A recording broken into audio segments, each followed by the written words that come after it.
Selamat datang di The Counter Press yang bakal membahas isu sepak bola terkini lewat opini dan counter opini. Pada episode kali ini kami akan membahas Liverpool lagi bagus-bagusnya, Man United lagi jeblok-jebloknya. Masa iya skor telak 7-0 bakal keulang lagi akhir pekan ini? Title contender mengagetkan, Aston Villa, Bayer Leverkusen, Girona. Apa rahasianya? Apakah Piala Dunia antar klub bakal jadi distraksi buat Man City?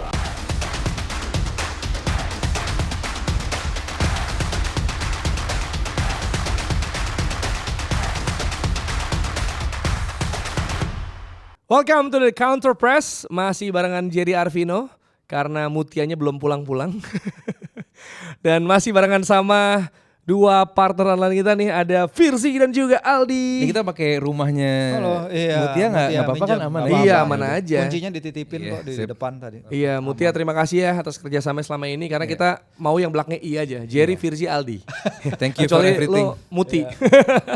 Oke, nah kita bakal ngebahas preview juga ya beberapa pertandingan. Ya kan di first half ini kita akan ngomongin soal big match. Well, maybe it's not so big. Is it? I don't know. Big lah. Big ya? Biggest lah. Dong. Historically. Iya, Iya buat kan? orang lokal juga big. Oh benar. pasti. Antara Liverpool dan juga Manchester United United. di Anfield. Iya. Ini masih dibilang derby terbesar di Inggris gak sih?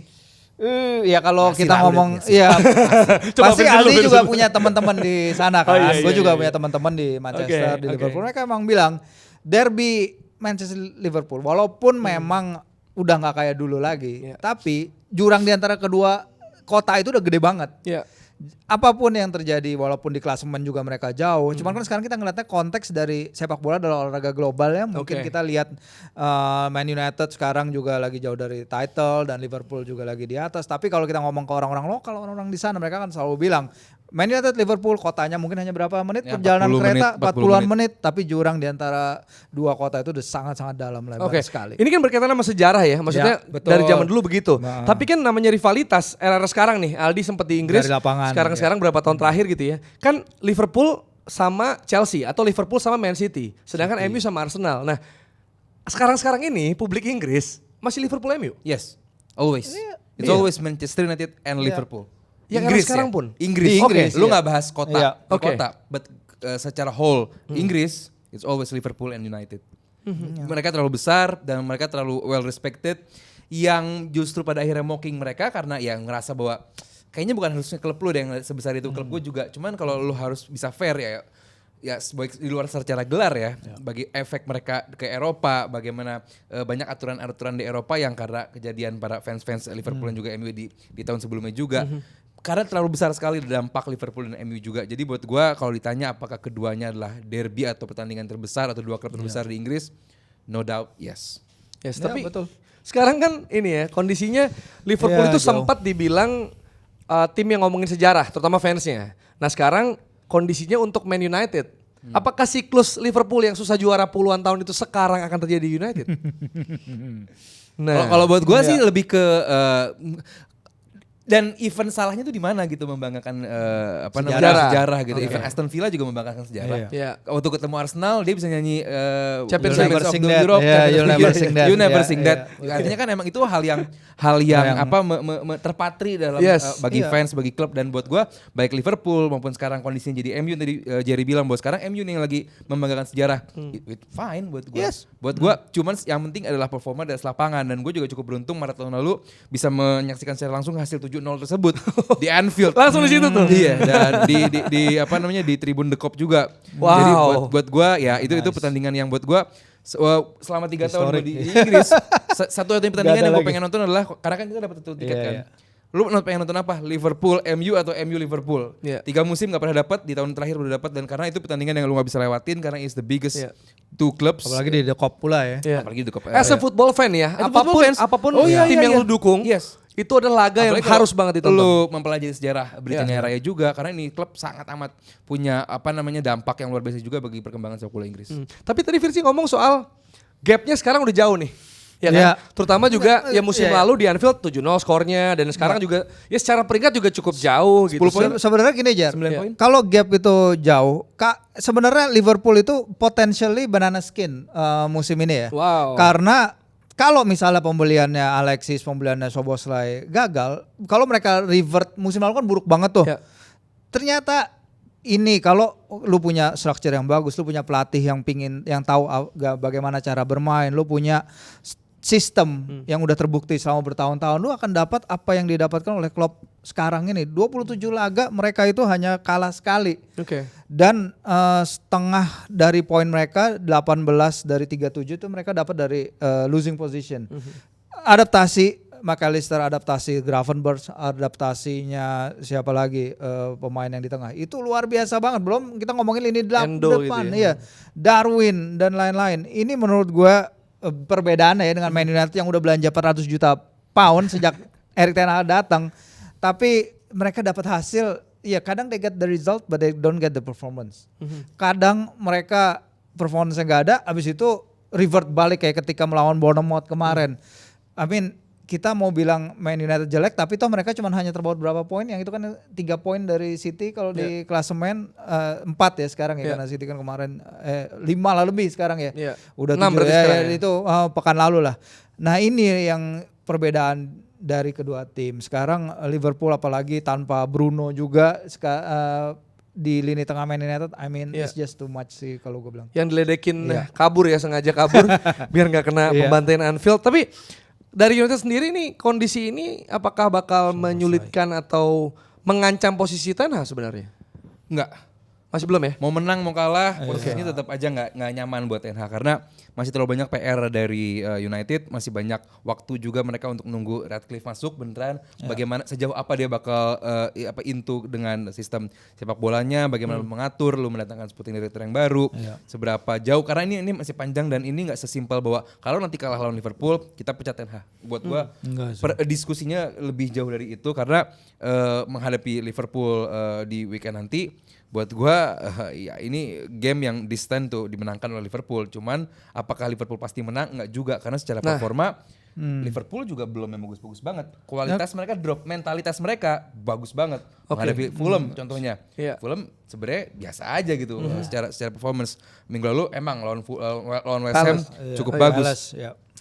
Cuman buat gua Anfield Liverpool kan Arsene Wenger pernah ngomong bahwa kenapa tim-tim susah menang di Eropa karena Liverpool punya Anfield. Oke. Berarti apa peluang United bisa bikin Liverpool kepleset banana skin tadi? Lini tengah Enggak sih, lini tengah pertama ya. Okay. Habis itu ya kita tahu tengahnya Man United kan jeblok banget. Tapi kalau gue bilang gue lebih yakin Liverpool sih di laga ini karena ya kalau ngomongin Fulham ketika match lawan Fulham itu kan gak ada Kelleher ya. Itu sekarang Alisson balik kemarin. Iya, kipernya Kelleher. Sekarang Alisson pekan lalu dia bikin save bagus banget yang lawan Palace dari Jefferson Lamela pada babak pertama. Van Dijk kembali ke peak performance dia, menurut gua akan sangat mengejutkan sekali kalau Man United bahkan bisa mendapatkan hasil imbang. Tapi mungkin nggak ada nggak peluang dari segi mana karena kan sepak bola kita nggak pernah tahu ya. Karena gini, Liverpool sendiri kita sama-sama tahu midfieldnya khususnya mereka gak punya breaker. Mereka Endo dalam 3-4 game terakhir cukup bagus. Walaupun pada akhirnya visi fullback itu jadi ke tengah berusaha menjadi breaker. Akhirnya menciptakan space di back kiri dan back kanan. Itu bisa dimanfaatkan oleh sprinter dari MU baik Garnacho ataupun Anthony ataupun Højlund itu bisa dimanfaatkan. Jadi buat gua ini gamenya sebenarnya harusnya dimenangkan oleh Liverpool tadi kayak Virzi bilang, cuman ada chance bagi United untuk mencuri poin. Walaupun buat gua Liverpool sih harus. Gak ada, menurut lu gak ada? Gue juga gak ada. Wow, cuman mungkin. MU mungkin. Iya. Kalau punya pendapat bisa tulis di kolom komentar ya. Yang jelas itu pembahasan kita di first half tadi. Dan di second half kita akan ngomongin soal tim-tim yang jadi title contender. Padahal mereka bisa dibilang mengejutkan. Ada Aston Villa, ada Bayer Leverkusen dan juga ada Girona. Kita ketemu lagi di second half.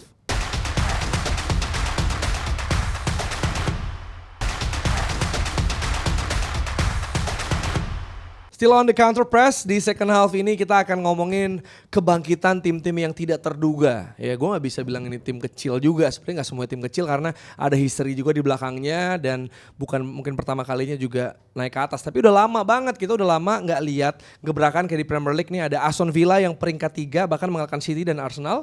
Terus juga Bayer Leverkusen yang sempat jago banget di awal 2000-an. Sekarang dia jadi peringkat 1 di bawah asuhan Xabi Alonso dan juga Girona. Nah ini baru mengejutkan nih.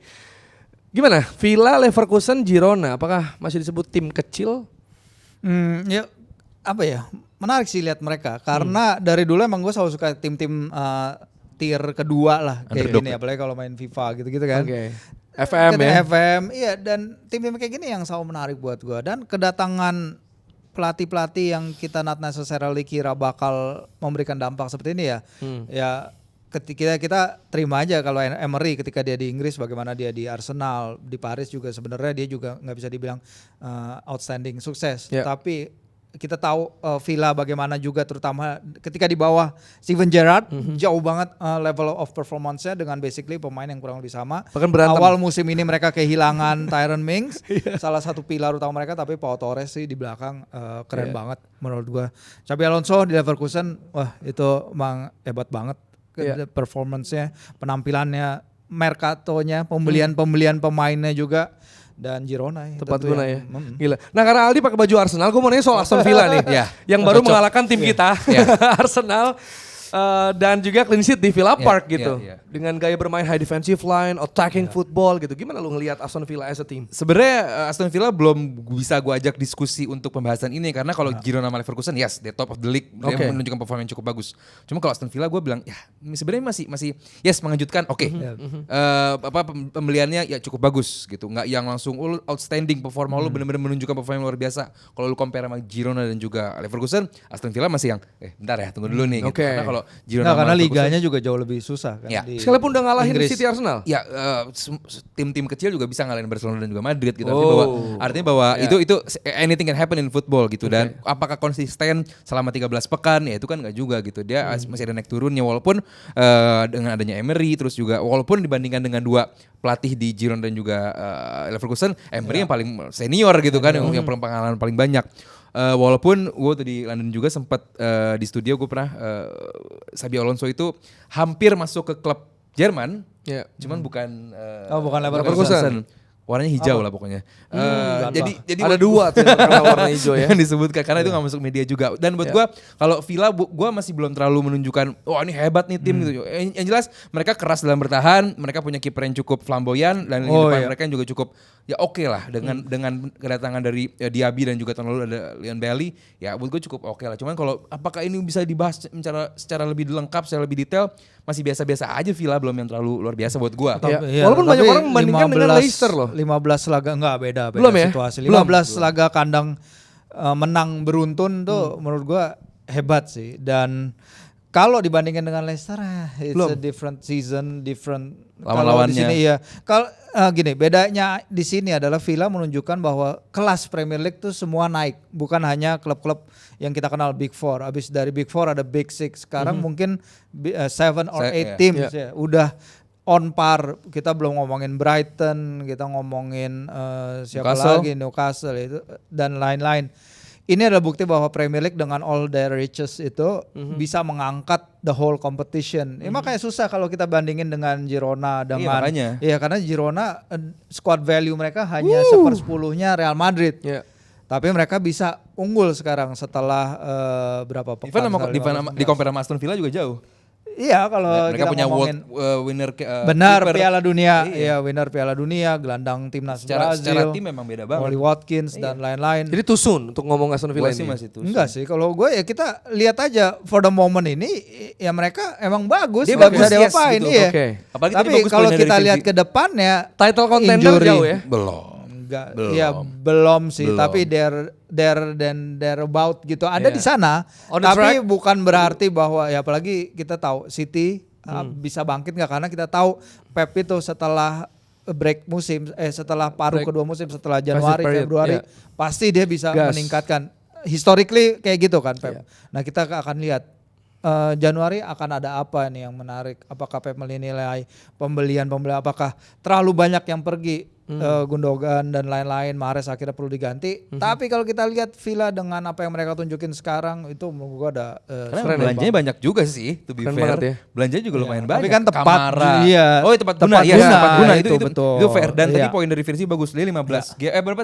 15 laga kandang beruntun menang. Untuk klub selevel Villa. Yes. Klub yang harusnya mendapatkan tekanan dari tim-tim top 6 lainnya gitu. Ini lu di kandang bisa bermain sebagus itu buat gua. Dan Iya. gue pun dimasuk yang di awal musim Brighton, Villa, Newcastle ini bakal menjanjikan gitu. Iya. Cuman sayang bagi Newcastle kasusnya Oh, beda. Cedera, ya, Newcastle Villa pun bisa demikian kalau emang pemainnya pada cedera juga. Yes, Gitu. yes. Buat gue tusun karena Newcastle pun terbukti kalau pemainnya cedera ya. Indo Brighton pun demikian. Ini beruntung Villa pemainnya pada fit semua aja. Iya, dan juga main manajemen ya dari Emery karena Gerrard berantem sama Mings, sedangkan dia bisa bikin Tielemans yang sempat ngambek jadi bagus gitu kan. Iya, Tielemans yang tadinya, Tielemans Iya bahkan kan? kan nggak dapat kesempatan kan Iya, awal musim makanya, ini. Tielemans akhirnya bahkan kesempatan nomor perform gitu loh. Main manajemen. Man management Man bagus management banget. bagus, Nah, betul. kalau kita geser juga soal man management, bahkan bukan cuma man management tapi banyak testimoni Xabi Alonso ikut mengajari cara passing yang benar gitu Bang. Maksudnya dia nyontohin di training juga gitu, dan itu yang terjadi di Leverkusen dengan permainan yang bisa dibilang katanya perpaduan beberapa pelatih hebat sekaligus. Ya, Gitu. karena Setuju emang nggak, Ludi? dia dilatih sama beberapa pelatih hebat Yes, sekaligus betul. juga Ya. gitu. Walaupun di Madrid zaman dia di Mourinho itu emang udah umur 30 tahun juga gitu kan, udah di akhir-akhir karirnya juga. Dan buat gua apa yang ditanamkan sama Xabi Alonso di lapangan luar biasa bagus. Dia pakai 3-4-2-3-1 3-4-2-1 atau 3-4-3. Lu punya dua fullback yang luar biasa bagus di Grimaldo dan juga Frimpong. Lu punya dua nomor 10 di Hoffman sama dan juga lu punya Boniface yang luar biasa bagus. Artinya secara tim lumayan oke, apalagi ada Granit Xhaka juga di tengah. Artinya ini tim Wirtz ya. Iya, Florian Wirtz tadi nomor 10 bersama Hoffman. Artinya secara tim emang bagus. Dan secara permainan dia emang menguasai penguasaan bola. Dia memang apa namanya Possession ya dia possess with possession football karena dia menyenangi menguasai jalannya laga, walaupun ini harus beda. Banyak tim berusaha menguasai jalannya laga tapi di own half-nya sendiri. Leverkusen ini dia sebagai tim yang paling banyak penguasaan bola di half lawan. Di 257 passing di kotak lawan. Artinya apa? Dia menguasai jalannya laga tapi di half-nya lawan. Berarti kan dia menyerang sekali. Artinya buat gue secara permainan si Leverkusen ini buat gue cukup meyakinkan dan menjanjikan. Nah, menjanjikan. Kalau kalau- title contender geser Munchen gimana? Enggak lucu kalau geser Munchen abis itu ketika tahun di mana Harry Kane di sana. Itu lucu sih. Kata dia Iya. emosial. Tapi soal Gua seneng passing nih, nih, gua attempted pass Leverkusen 89,9% attempted pass successful. Dari ini wajar kalau kita lihat Xabi Alonso permainan dia tuh seperti apa sih? Ini kayak tim ini wujud dari dia sebagai pemain. Main. Ini yang gue suka. Otak. Dan Leverkusen sekarang adalah satu-satunya tim di 5 besar Liga Eropa yang di Liga belum terkalahkan. Jan. Wow. Jadi ya itu tadi dengan pembelian mereka yang juga bagus. Boniface sejak dia bergabung bersama Leverkusen dia selalu jadi Rookie of the Month di Bundesliga. Performance mereka outstanding. Udah sebenarnya dari musim lalu gue udah perhatiin. Tapi kan mereka kehilangan Diaby, kehilangan beberapa pemain lagi. Granit Xhaka juga. Granit Xhaka ketika datang dia bisa memberikan that control of the match, control possession yang ya udah mungkin Sedih. udah Sama gue juga iya, sedih. di Liga Inggris udah nggak bisa lah. Tapi Gua di sedih Liga Jerman Masih dia kan bisa. pernah main di sana kan. Oke, Dia menarik ya. di Bundesliga. Xabi Alonso jadi isi kepalanya selama jadi pemain Ya, tertuangkan tertuangkan tim di ini, lapangan. betul. Kalau kita geser ke Girona nih, apakah emang bagus karena dia City Football Group dan juga apakah Enggak lah. mulai bisa menggeser Yang dominasi? kalau dua tadi tim di itu? awal Jerry bilang bahwa ini yang paling mengejutkan, ya paling mengejutkan Girona karena Oke. ini musim keempat dia di La Liga loh. Oke. Dia belum pernah ever. Jadi ini baru musim keempat dia, dan buat gua Michel memberikan dia bilang profil sepak bolanya adalah street football. ya. Oke. Dia benar-benar bahwa lu nggak peduli mau position football apa. Dan buat gua dengan sepak bola semenyenangkan ini, lu mencoba mengganggu dominasi Madrid dan juga Barcelona bukan lewat Atletico yang mainnya boring, bukan lewat Valencia yang masih nggak jelas, bukan lewat tim-tim yang itu, tapi ada Girona yang bermain dengan cukup bagus. Buat gua Girona keren. Tapi lewat Dele Blin ya. Deli Blin, Itu kan kita kenal kan? Artem ya kan? Dovbyk, Oke. si Gankov, Ukraina 2 tuh. kipernya, iya, kipernya Stuani juga ya Gazaniga, sekarang ya, Stuani ganti-ganti sama Stuani, Savio, ganti-ganti sama Savio. 37 tahun, Savio, Iya, 18 Savio. tahun, Eric Garcia. Eric Garcia. Ini pemain-pemain yang di tempat lain mediocre, tapi Girona musim ini mereka mengambil 23 poin lebih banyak dari fase sama musim lalu. Mereka mencetak 3 kali gol lebih banyak dari fase sama musim lalu. Untuk pertama kalinya sepanjang sejarah mereka ngalahin Barcelona pekan lalu. Dan mereka dalam 90 menit bisa mencetak 4 gol ke gawang Barcelona. Itu jumlah sama seperti yang Barcelona kebobolan sepanjang laga kandang mereka sepanjang 2022-23. I mean emang luar biasa. Tapi Michel sendiri bilang kita enjoy the moment. Kita nggak tahu kapan kita bisa melanjutkan ini apa tidak. Tapi sejauh ini kita akan menikmati berada di puncak. Fakta menariknya Jer, sedikit Jer. iya. Raihan poin sekarang Girona ini lebih tinggi daripada raihan ever timnya Pep Guardiola di Barcelona, ever timnya Mourinho di Madrid, dan ever timnya Simeone di Atletico. Wow. 34 poin di 11 laga. Wow, good opening ya, good start untuk mereka. Dan gimana menurut lo, apakah Aston Villa, Leverkusen dan juga Girona sudah bisa diomongin buat title contender? Nah, kita akan bahas juga di Injury Time bagaimana Manchester City yang akan bermain di Piala Dunia Club. Tetap di Counter Press.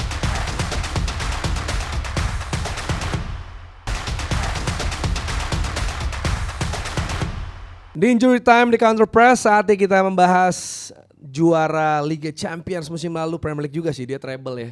Manchester City yang akan mendapatkan distraksi dari Piala Dunia Club di Arab Saudi. Apakah ini adalah distraksi untuk Man City yang katanya skuadnya dalam tapi jangan-jangan gak dalam-dalam banget nih gara-gara banyak cedera.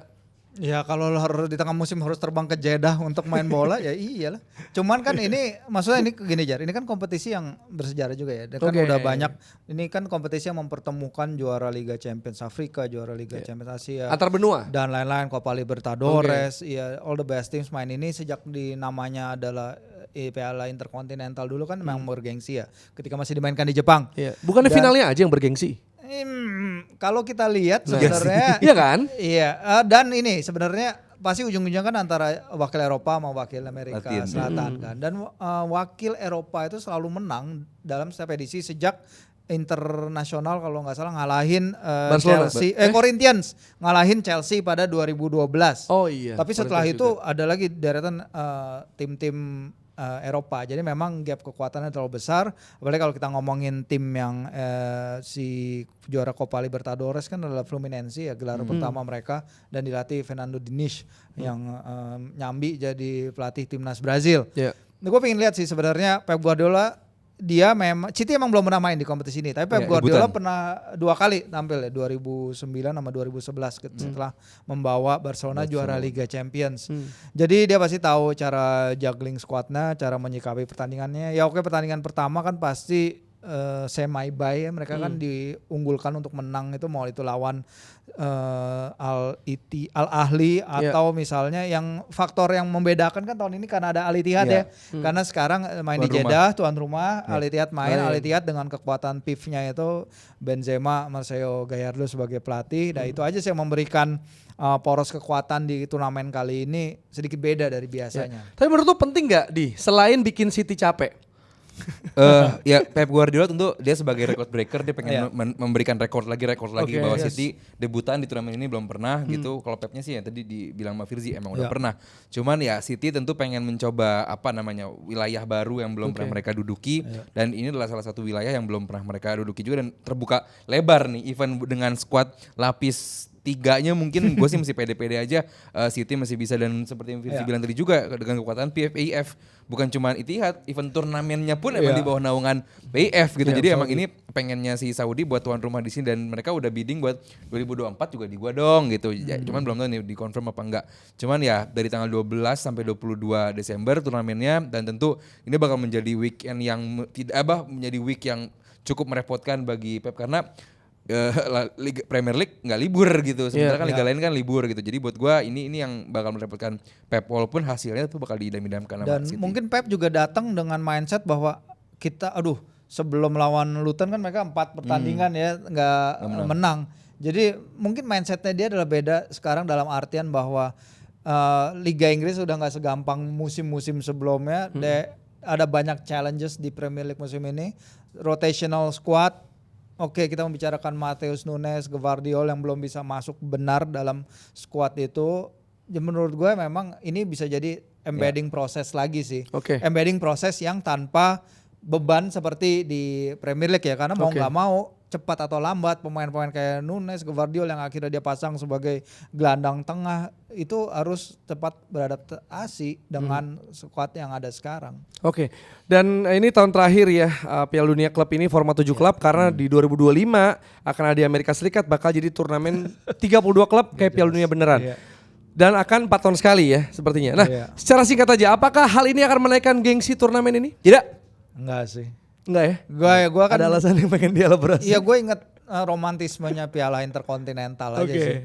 Itu Juve, doang. Milan, Iya. yang lain-lain ketemu tim-tim one off ini kalau dibikin jadi 32 apaan sih kebanyakan pertandingan Gimana gak nih? jelas. Gue ini kayaknya game yang gue gak akan tonton juga. jadi ya. Tapi kan jamnya mungkin bersahabat kali. Iya beda 4 jam doang kita main Iya. jeda. Cuman ya buat gue ya ini City yang menang lagi pasti lah udah. Walaupun ada Leon yang debutan juga, ada Auckland di sana, ada Etihad. Ya artinya bahwa ya banyak tim baru cuman buat gue ini City trophy. Ya, City Trophy, wow. Kita akan lihat apa yang akan terjadi, apakah ada kejutan di turnamen ini atau ya lagi-lagi wakil Eropa akan berjaya. Kita akan temukan jawabannya sama-sama dan kita juga akan ketemu di episode selanjutnya dari The Counter Press. Thank you.